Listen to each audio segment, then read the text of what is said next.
Igen, tessék? Szavasz, Dénes! Kizavarod, mesélj valamit. Meg vagyok köz, de kivel is beszélek? Hát, István vagyok, tudod. Horváth István.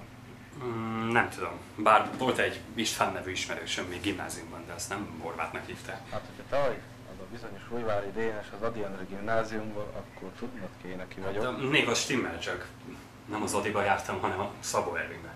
Jó, ne szórakozzál már, hát egymás mellett ültünk az előadásokon, nem emlékszel?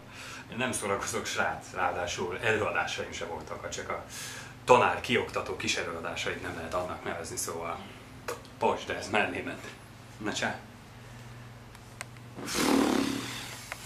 Hülye fasz.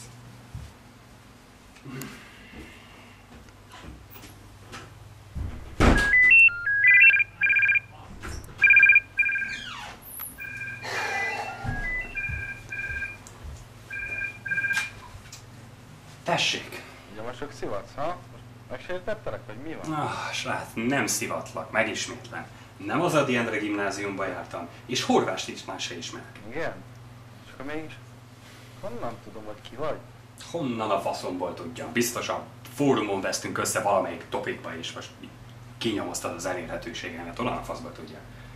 Az édesanyádat Gál Ildikónak hívják, édesapádat pedig ugyanúgy, ahogy téged.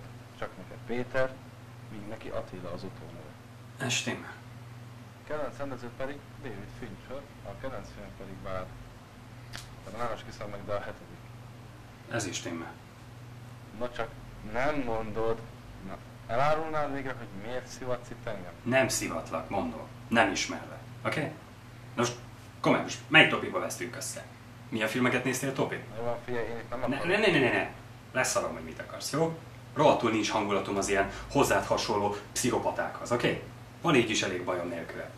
Na csá, szabással más. Faszomat már, komolyan. Barom.